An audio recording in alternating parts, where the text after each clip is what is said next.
Hello बच्चों, तो आज हम पढ़ेंगे कक्षा 7 के विज्ञान विषय का चौथा चैप्टर जिसका नाम है ऊष्मा, उसका चौथा लेक्चर। ठीक है, चौथा चैप्टर का चौथा लेक्चर हमको पढ़ना है। तो इसमें हम पढ़ेंगे क्रियाकलाप 4.7। तो इसमें किसी छोटे बर्तन या बीकर में गर्म पानी लीजिए। कुछ वस्तुएं जैसे इस्पात की चम्मच, प्लास्टिक का स्केल, पेंसिल तथा विभाजनी एकत्र कीजिए। इन सभी वस्तुओं को एक सिरे को गर्म पानी में डुबोइए। कुछ देर प्रतीक्षा करने के पश्चात दूसरे सिरे को छू कर देखिए। अपने प्रेक्षणों को सारणी 4.3 में लिखिए। 4.3 में क्या करना है? स्टील के चम्मच, पदार्थ जिसकी धातु बनी है। ठीक है, क्या दूसरा सिरा गर्म है या नहीं? तो स्टील की चम्मच जो होती है वह किस पदार्थ से बनी होती है? स्टील से बनी होती है। तो उसका दूसरा, यदि आप चम्मच को गर्म करोगे दूसरा सिरा भी गर्म होगा। जो पदार्थ अपने से होकर ऊष्मा को आसानी से जाने देते हैं उन्हें ऊष्मा का चालक कहते हैं। और उदाहरण इसका है एल्युमिनियम, आयरन, लोहा, कॉपर, तांबा। जो पदार्थ से होकर ऊष्मा को आसानी से नहीं जाने देते उन्हें ऊष्मा का कुचालक कहते हैं।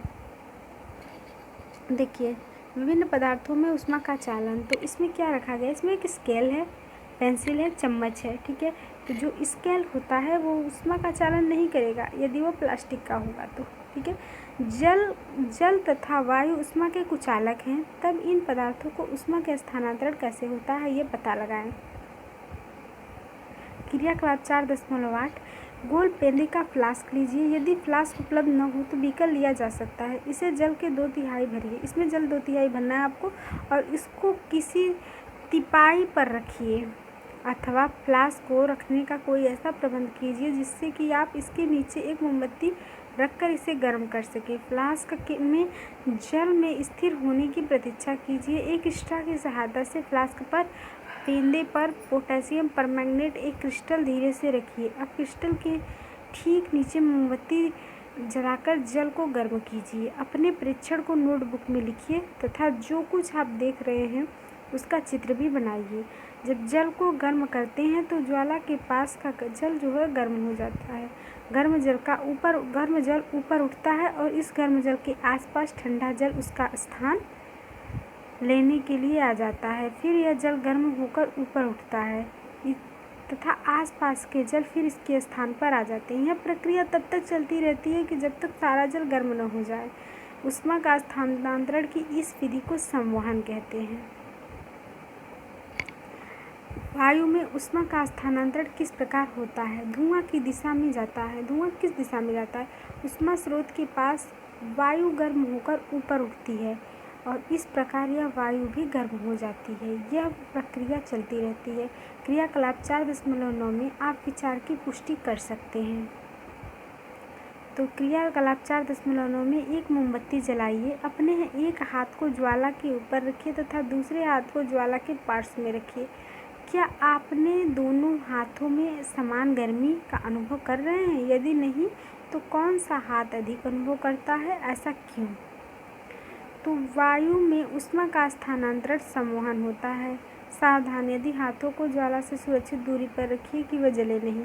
ध्यान दीजिए कि ऊपर की ओर की वायु संवहन द्वारा गर्म होती है, इसलिए ज्वाला से ऊपर का हाथ गर्मी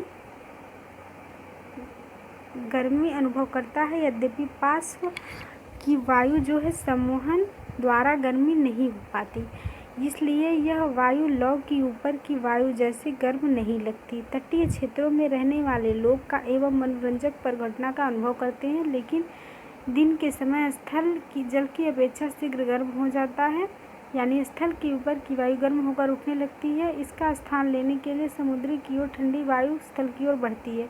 चक्र को पूरा करने के लिए स्थल की ओर गर्म वायु समुद्र की ओर बहने जाती है तथा समुद्र की ओर से आने वाली वायु को समुद्र समीर और समुद्र समीर को ठंडी वायु का लाभ उठाने के लिए तटीय क्षेत्रों के भवन में खिड़कियां समुद्र की ओर बनाई जाती है। रात्रि में यह प्रक्रम ठीक विपरीत हो जाता है और समुद्र का जल स्थल की अपेक्षा धीमी ठंडा हो जाता है, इसलिए स्थल की अपेक्षा ठंडी वायु समुद्र की ओर बहने लगती है। यह थल समीर कहलाती है और इस प्रघटना को यह दर्शाता है। और जब हम धूप में खड़े होते हैं तो हम गर्माहट का अनुभव करते हैं।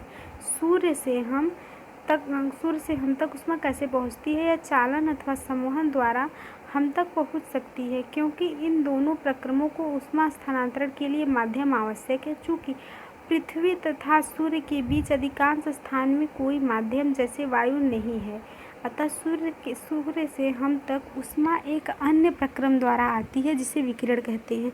विकिरण द्वारा ऊष्मा के स्थानांतरण में किसी माध्यम जैसे वायु अथवा जल की आवश्यकता नहीं होती। माध्यम विद्यमान हो न हो, विकिरण द्वारा ऊष्मा का स्थानांतरण हो सकता है। जब हम किसी ताप के सामने बैठते हैं तो हमें इसी प्रकार के ऊष्मा प्राप्त होती है। ज्वाला से हटाकर रखा कोई गर्म बर्तन ठंडा होते समय अपनी कुछ ऊष्मा को विकिरण द्वारा ही परिवेश में स्थानांतरित करता है। हमारा शरीर विकिरण द्वारा ही परिवेश को ऊष्मा देता है तथा उससे ऊष्मा ग्रहण करता है।